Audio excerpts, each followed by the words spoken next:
नमस्कार दोस्तों, मिस्टीरियस बातें में आपका स्वागत है। आज हम बात करेंगे कि महाभारत लिखने के बाद क्या सच में दुखी थे महर्षि वेदव्यास जी या फिर ऐसी मान्यता ही है। तो चलिए शुरू करते हैं। माना जाता है कि जब महाभारत लिखा जा चुका था तब महर्षि वेदव्यास उसके श्रम से थककर चूर हो गए थे, लेकिन इस विराट ग्रंथ के लेखन के लिए उन्होंने गणेश जी को लिपिकार के तौर पर भी चुना गया था।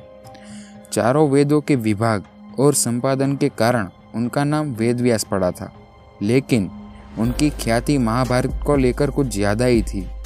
यही नहीं, वो उस समय के सभी महत्वपूर्ण घटनाओं के भी साक्षी हुआ करते थे। महाभारत की रचना से कई महत्वपूर्ण बातें भी जुड़ी हुई है, जैसे कि एक तो यही कि महाभारत में वेदव्यास ने सृष्टि के आरंभ से लेकर कलयुग तक का वर्णन किया है। उन्होंने कहा कि इस ग्रंथ में जो कुछ है वह अन्यत्र सभी जगह है, लेकिन जो इसमें नहीं वह अन्यत्र कहीं भी नहीं है। महाभारत लिखकर वह एक महायुद्ध का वर्णन नहीं करना चाहते थे, बल्कि जीवन के मूल्यों को स्थापित करना चाहते थे।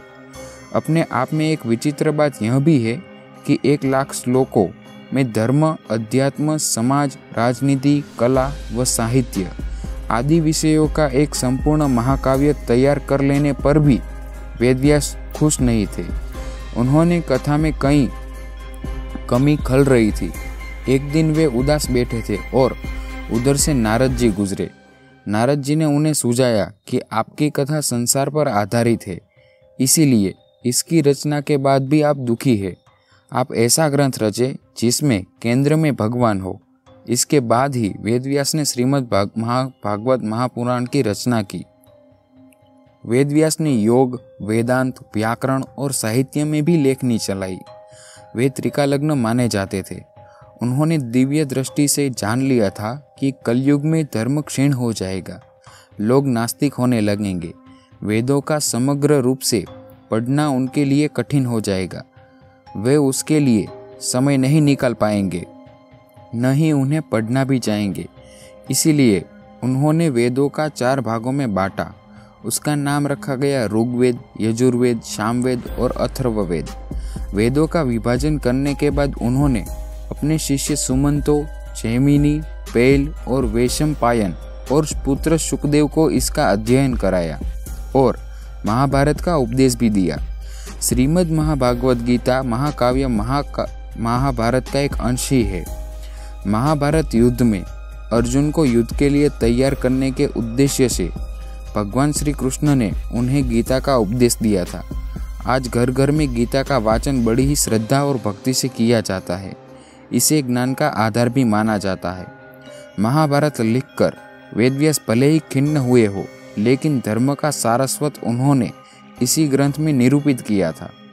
बीज मंत्र या गणित के सूत्रों की तरह महाभारत का तत्व दर्शन समझाने के लिए उन्होंने महाभारत के अंत में 2 श्लोक लिखे। उनका सार यही है कि हाथ उठा उठा कर कहता हूँ, पर मेरी बात कोई सुनता चाहता है। इसका अर्थ यह है कि धर्म से ही अर्थ और काम की सिद्धि होती है, फिर भी लोग उसका सेवन क्यों नहीं करते। अर्थात जिन्हें अपने कल्याण की कामना है, उन्हें भय या लोभ के कारण अपने धर्म की तिलांजलि देना नहीं चाहिए। महाभारत में ही वेदव्यास ने यह भी कहा है कि समूचा धर्म एक श्लोक में ही लिखा जा सकता है। उसके अनुसार दूसरों की सेवा करना ही धर्म है और किसी को भी पीड़ित करना पाप, वो अधर्म है। व्यवहार का मर्म समझते हुए उन्होंने कहा है कि जो हमें पसंद नहीं है वह दूसरों के साथ नहीं करना चाहिए।